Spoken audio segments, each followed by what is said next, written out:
నమస్తే యువిఎం టీవీకి స్వాగతం. వార్తల్లోని వివరాలకు వెళ్దాం. విద్య ద్వారానే పేదరికం దూరం అవుతుందని ST commissioner member Shankar Naik కర్నూలులో అన్నారు. కర్నూలు ప్రభుత్వ అతిథి గృహంలో ఆయన మీడియా సమావేశంలో మాట్లాడుతూ రాష్ట్ర ప్రభుత్వం విద్యకు ఎంతో ప్రాధాన్యత కల్పిస్తుందని అన్నారు. కర్నూలు జిల్లాలో సుగాలీలు గిరిజనులు ఎక్కువగా ఉన్నారని ఈ విద్యా సంవత్సరంలో ఏ ఒక్క గిరిజన విద్యార్థి స్కూల్కు వెళ్లకుండా ఉండేందుకు అవకాశం లేకుండా అధికారులు ప్రత్యేక చర్యలు తీసుకోవాలని ఆయన కోరారు.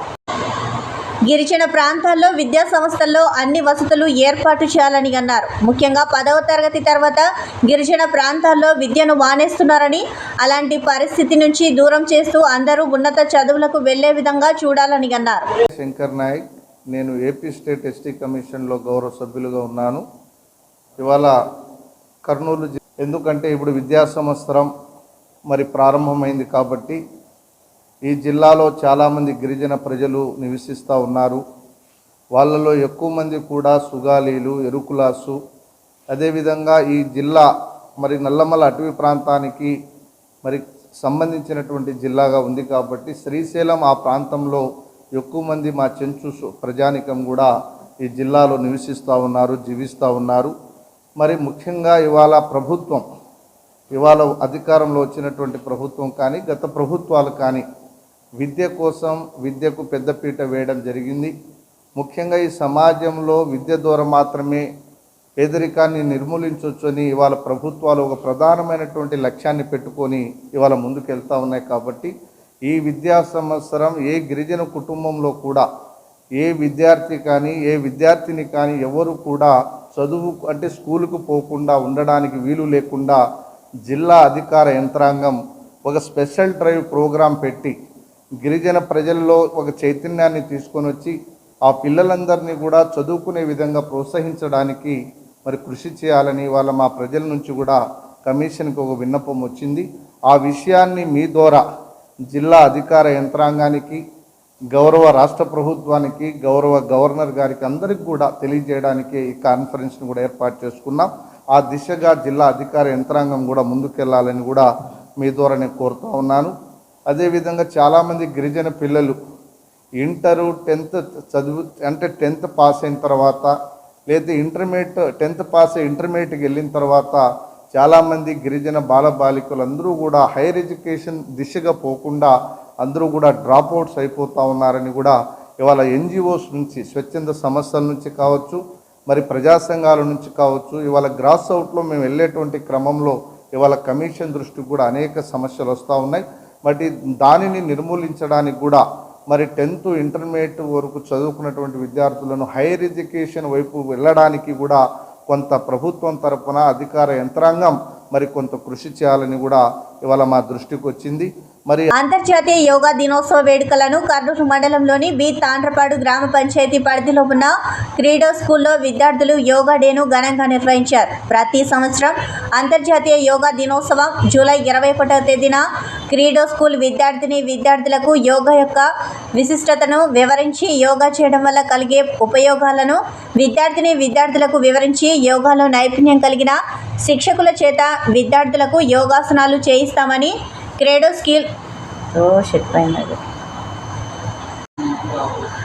స్కూల్ ప్రిన్సిపల్ శ్రావ్య తెలిపారు. అనంతరం విద్యార్థులచే సూర్య నమస్కారాలు, ప్రాణాయామం, యోగాసనాలు వేయించారు. శుభోదయం. ఇవాళ 10వ ఇంటర్నేషనల్ యోగా డే జరుపుకోవడం జరిగింది. దానికి ముంతాజ్ మేడం గారు ప్రత్యేకంగా మా స్కూల్కి వచ్చారు. ముంతాజ్ మేడం గారే వచ్చి మా పిల్లల్ని యోగా ఆసనాలు ఆదేశించడం చాలా ఆనందంగా ఉంది. వారికి నా ప్రత్యేకమైన ధన్యవాదాలు. యోగా జరుపుకోవడం వల్ల లాభాలు ఏంటో ప్రతి ఒక్కరికి మనం చెప్పగలిగితే, ప్రతి ఒక్కరికి తెలియజేయగలిగితే అది ఎంతో లాభదాయకం. ఖచ్చితంగా తెలియజేయాలి. ఇది ఒక్క రోజుకి పరిమితం కాకుండా ప్రతిరోజు చేయాలి. ధన్యవాదాలు. మీ పేరు? శ్రావ్య, క్రీడో ప్రిన్సిపల్. ఓం నమః అండి. 10వ ఇంటర్నేషనల్ యోగా డే శుభాకాంక్షలు అందరికీ. మనం రోజు యోగా చేయమండి. అసలు హిందూ సాంప్రదాయంలో పుట్టడం అంటే పూర్వజన్మ సుకృతం ఉండాలండి. యోగా అంటే ఆ యోగాలో దిగిన వాళ్ళకి ఆ విలువ తెలుస్తుంది. ఆ విలువ తెలియడం కోసమైనా కానీ మన ప్రధాని గారు ఇంటర్నేషనల్ యోగా డే పెట్టి మంచి పని చేశారు. ఎందుకంటే కనీసం సంవత్సరంలో ఒక్కసారైనా 45 మినిట్స్ అయినా చేస్తున్నారు, తెలుసుకుంటున్నారు. లేదంటే మన సంస్కృతము, మన సాంప్రదాయాలు భారతదేశంలో పుట్టి అన్నీ మర్చిపోతున్నాము. అసలు మనం తీసుకొచ్చిందే యోగా అనేదే మన హిందూ సాంప్రదాయం నుంచే వచ్చింది. దాన్ని మర్చిపోతున్నాము. వేరే దేశస్తులు బాగా పాటిస్తున్నారు, కానీ మనం అన్నిటిని కోల్పోతున్నాము. దయచేసి ప్రతి ఒక్కరూ ప్రతిరోజు ఒక్క అర్ధగంట అయినా, సంవత్సరానికి ఒకసారి కాకుండా రోజు ఒక అర్ధగంట అయినా యోగా ఆసనాలు కానీ, ప్రాణాయామం కానీ, ధ్యానం కానీ చేసుకోవాలని మనస్ఫూర్తిగా కోరుకుంటున్నాను.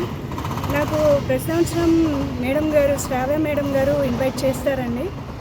మేడం గారికి ప్రత్యేకంగా ధన్యవాదం తెలుసుకుంటున్నాను. ఈ అవకాశం ఇచ్చినందుకు thank you so much madam. Good name madam.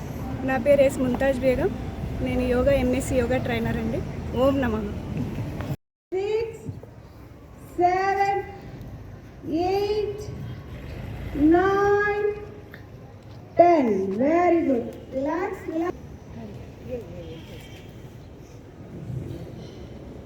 Yes, Padahastasana. 9 right, 9 left, 10 right, 10 on exhalation. మీరు బ్రీతింగ్ బాగా తీసుకుని ఉంటే మీకు అలసట ఉండదు. Left 3 right, 3 left, 4 left, 5 right, 5 left, 6 right, 6 left, 7 right, 9 right, 9 left, 10 right, 10 left. Shoulder rotation చేస్తుంది, టేల్ పోతుంది. సామాన్య వ్యక్తి ఎన్నో అద్భుతాలు చేయవచ్చునని దివంగత రామోజీరావు నిజం చేసి చూపించారని మాజీ మంత్రి కేఈ ప్రభాకర్ కర్నూలు అన్నారు. కర్నూలు సమాచార భవన ఆవరణలో మీడియా మిత్రులతో కలిసి ఆయన రామోజీరావు చిత్రపటానికి పూలమాలలు వేసి నివాళులు అర్పించి రామోజీరావు గొప్పతనాన్ని కొనియాడారు. మీడియాకు రామోజీరావు వల్ల గౌరవం వచ్చిందని, ఏ రాజకీయ నాయకుడైనా తప్పు చేయాలంటే ఈనాడు పేపర్లో వార్త వస్తుందని భయపడేవారని కేఈ ప్రభాకర్ తెలిపారు. మహోన్నతమైన వ్యక్తిత్వం ఉన్న రామోజీరావు ఆశయాలను ప్రతి ఒక్కరూ ఆదర్శంగా తీసుకోవాలని ఆయన కోరారు. ఈ కార్యక్రమంలో విలేకరులు రామస్వామి, శ్రీనివాసులు, మురళి గౌడ్ తదితరులు పాల్గొన్నారు.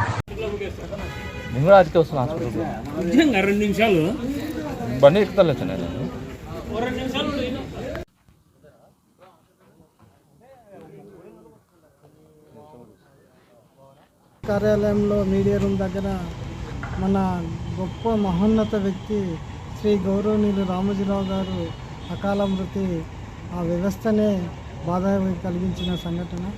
అయితే ఆయన వేసిన విత్తనంలో మేము కూడా పళ్ళు తిన్న వాళ్ళమే. అయితే ఆయన ఒక క్రమశిక్షణ, ఆయన సిస్టంలో కూడా మేము 10 ఏళ్ళుగా పనిచేసాము. ఆ సంస్థలో పనిచేసిన ఏ వ్యక్తి అయినా కానీ సమాజానికి మేలు చేసే వాళ్ళే అవుతారు, కానీ కీడు చేసే వాళ్ళు కానే కాదు. అయితే నేను నా సొంతంగా 10 ఏళ్ళు నేను ఈటీవీలో పనిచేస్తే ఎక్కడ చిన్న పొల్లుకి కూడా ఆస్కారం లేకుండా విధులు నిర్వహించే పరిస్థితులు ఆ రోజు ఉన్నాయి.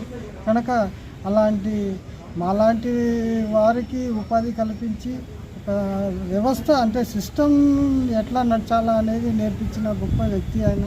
కనుక నా వంతుగా ఆయన కాస్త కూస ఉప్పు తిన్నవాని వ్యక్తిగా నేను ఈరోజు నా వంతుగా ఆయన సంతాప దినాన్ని ఈరోజు జరపడము ఒక పక్క బాధగా ఉంది. ఆయన కూడా మాకు ఆయన అన్నం పెట్టేవాడు, మార్గదర్శకుడు కాబట్టి మా ధర్మంలో సంతాపం తెలుపుతున్నాను. Thank you.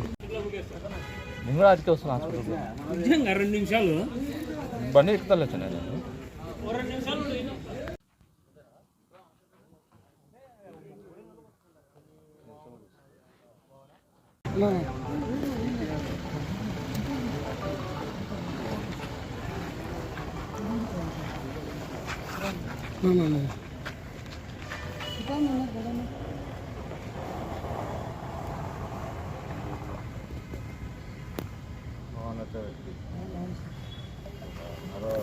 ప్రపంచం సృష్టించిన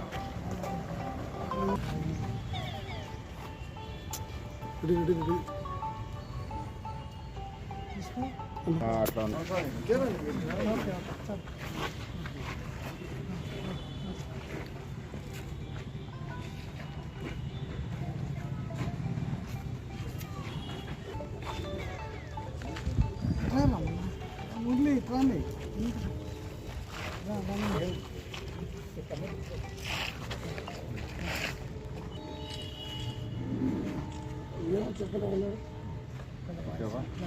రామోజీ గారి నివాళులు అర్పించడము చాలా గొప్ప విషయంగా మేము భావిస్తున్నాము. ఎందుకంటే జర్నలిస్టులకి ఒక సంఘంలో గౌరవం అనేది ఒక ఈనాడు రామోజీరావు గారి వలనే మళ్ళీ వచ్చింది. అంతవరకు మామూలుగా ఉండేది. మరి ఆయన ఉంటే రాష్ట్రంలో సమస్యలు కానీ, గ్రామాల్లో సమస్యలు కానీ, ఏదైనా కానీ ప్రభుత్వ నిర్లక్ష్య వైఖరి ఏదైనా ఉంటే ఎండగట్టే స్థితికి వచ్చారంటే మళ్ళీ ఆయన చేసిన పనులు బట్టే. ఇది ఒక్క గ్రామంలో కాదు, మండలం కాదు, జిల్లాల్లో కాదు, అనేక రాష్ట్రాల్లో కూడా ఈరోజు ఈనాడు మరి సంస్థ ఆయన స్థాపించబడి అనేక గొప్ప కార్యక్రమాలు చూస్తాం. ఇదే కాకుండా సాధారణమైన వ్యక్తి ఎంత స్థాయికి చేరవచ్చో మళ్ళీ అందరికీ కూడా ఆయన నిరూపించగలిగినాడు. మళ్ళీ ఈరోజు రామోజీ ఫిలిం సిటీ చూస్తే అదొక మరో ప్రపంచము. హాలీవుడ్లో లేదా టాలీవుడ్లో ఎక్కడా కూడా లేనటువంటి మరి నిర్మాణం ఈరోజు ఆయన అక్కడ చేసినాడు అంటే అద్భుతాలు చాలా చేశాడు. మరి సాధారణంగా ఒక పచ్చళ్ళ విషయంలో అయితేనేమి కానివ్వండి, మిగతా విషయంలో కానివ్వండి, మరి ఎక్కడా కూడా కాంప్రమైజ్ అనేది కాకుండా లేకుండా ఈరోజు మరి ప్రజాసేవలో ఏ విధంగా చేసి చూపించాలో కూడా చెప్పాడు. ఎవరైనా రాజకీయ నాయకుడు ఏదైనా చేయాలంటే కూడా రామోజీరావు ఈనాడులో వస్తుంది, ఇది వస్తుంది అని భయపడి ఎటువంటి అన్యాకాంతాలకి కానీ కబ్జాలకు కానీ చేయడానికి భయపడే మరి స్థాయికి కూడా ఆయన సూచనలు ఆ విధంగా ఉండేటివి. మరి వారికి జోహార్లు అర్పిస్తున్నాం. ఆయనను ఆదర్శంగా తీసుకొని ఎవరైనా సరే మరి జీవితంలో అట్లా ఎదగాల్సిన అవసరం ఉంటుంది.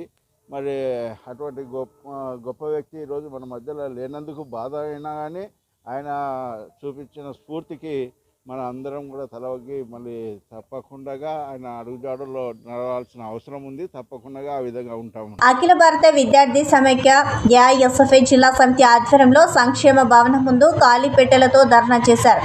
కర్నూలు నగరంలోని బీసీ ఎస్సీ హాస్టల్ను వెంటనే ఏర్పాటు చేయాలని ఏఐఎస్ఎఫ్ఐ ధర్నా.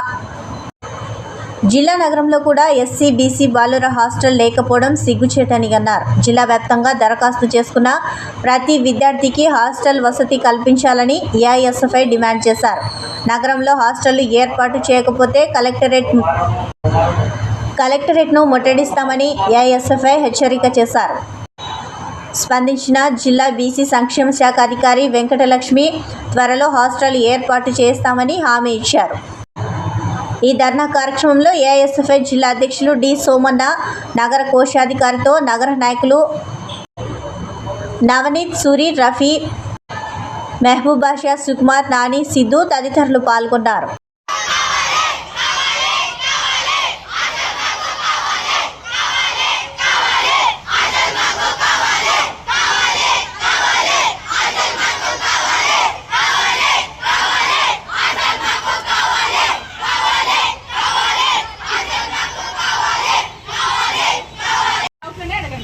మేడం రిక్వెస్ట్ ఏమంటే మేడం, మీరు ఇదే పని హాలిడేస్ టైంలో చేసింటే ఇప్పుడు అడ్మిషన్ మేడం, ఇప్పుడు అడ్మిషన్ జరుగుతున్న వాళ్ళు పిల్లలకి అసలు ఇప్పుడు ఇంత కర్నూలు నగరంలోన హాస్టలే లేదు, వేరే ప్రాంతాలకు పోతారు అనడము, మీరే వెళ్ళండి అని చెప్పడము.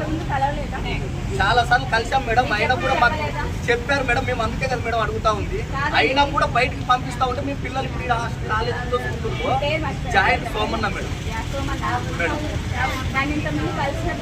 కలిసాం మేడం, చెప్పారు మేడం, మీరు చెప్పారు, మేము కాదనలేదు మేడం. కాకపోతే మాకేమంటే ఇప్పుడు అడ్మిషన్ ఏమీ లేకుండా ఉంటే పిల్లల పరిస్థితి ఏంది మేడం? వీళ్ళందరికీ కావాలంటే ఒక్కరు కూడా మిస్ అవ్వకుండా నేను అడ్మిషన్ ఇప్పిస్తాను. ఎవరెవరు కావాలి, ఎవరికి మిస్ అవుతుంది. మనకి నగరంలో ఉండాలి కదా మేడం, పిల్లల ఆశ అదే కదా మేడం.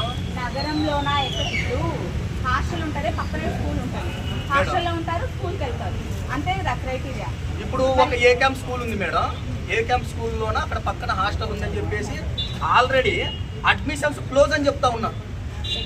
ఏ క్యాంప్ స్కూల్లో కూడా అంటే హాస్టల్ ఉంది కాబట్టి ఆ పిల్లలంతా కూడా ఎక్కువ శాతం పల్లెటూర్ల నుండి వచ్చి హాస్టళ్ల కోసం ఉండేటటువంటి పిల్లలు వీళ్ళంతా కూడా. మనకి ఇక్కడ హాస్టల్ లేనందువల్ల ఈ పిల్లలంతా కూడా వేరే ప్రాంతాల్లో మన ఫీజు ఆధారంలోనే అడుగుతా ఉంటే 100 మంది కంటే ఎక్కువ తీసుకోవద్దు అని చెప్పేసి మాకు ఆర్డర్స్ వచ్చాయి అని చెప్పేసి మన వార్డన్లే చెప్తా ఉంటాం. నిన్ననే మన పెద్దపాడు సార్ గారికి కూడా ఫోన్ చేశాము, ఇట్లా 100 మంది నిబంధన ఉంది మాకి, ఇట్లా వచ్చాయి అవి చేయండి అని చెప్పేసి సార్ కూడా చెప్పారు. మొన్ననే madam recently 3 days back Satyanarayana sir గారికి అందరికి కూడా మాట్లాడాను మేడం. కూరగాయల ధరల వలన పేద మధ్యతరగతి కుటుంబాలు కొనలేని తినలేని పరిస్థితులు ఉన్నాయని ఎస్సీ ఎస్టీ బీసీ మైనార్టీ మహిళా ఐక్యవేదిక కర్నూలు నగర అధ్యక్షురాలు మీసాల సుమలత తెలిపారు. ఈరోజు కూరగాయల ప్లాకార్డ్స్ను పట్టుకొని కూరగాయల ధరలు తగ్గించాలని నిరసన వ్యక్తం చేశారు. మార్కెట్లో రైతు బజార్లో కూరగాయల ధరలు బెబ్బేలెక్కిస్తున్నాయని అన్నారు. టమాటా 80 రూపాయలు, ఉల్లి 50 రూపాయలు, మిర్చి 85 రూపాయలు, ఇలా కూరగాయల ధరలు కొనలేని తినలేని పరిస్థితులు ఉన్నాయని అన్నారు. ఈ కార్యక్రమంలో బాపు, బోయ, నాగన్న, కాదర్ బాషా, పార్వతి, నారాయణమ్మ, ఫాతిమా తదితరులు పాల్గొన్నారు. రోజుకి కూరగాయల ధరలు పెరుగుతూనే ఉన్నాయి. పేద మధ్య తరగతి కుటుంబాలు తినలేని పరిస్థితిలో ఉన్నారు. ఎందుకంటే రోజుకి పెరుగుతూనే ఉన్నాయి, ఇంకా ధరలు పెరుగుతూనే ఉన్నాయి. కాబట్టి రాష్ట్ర ప్రభుత్వం వాళ్ళు వెంటనే పేదలను దృష్టిలో ఉంచుకొని కూరగాయలు తగ్గించాలని కోరుకుంటున్నాము. ఎందుకంటే కిలో కొనే దగ్గర పావు కిలోనే కొని తినే పరిస్థితికి ఏర్పడ్డాయి. ఎంత పెరిగాయంటే చాలా దారుణంగా రోజుకి కూరగాయల ధరలు పెరుగుతూనే ఉన్నాయి. కాబట్టి రాష్ట్ర ప్రభుత్వం వాళ్ళు గుర్తించి కూరగాయల ధరలను తగ్గించాలని కోరుకుంటున్నాం.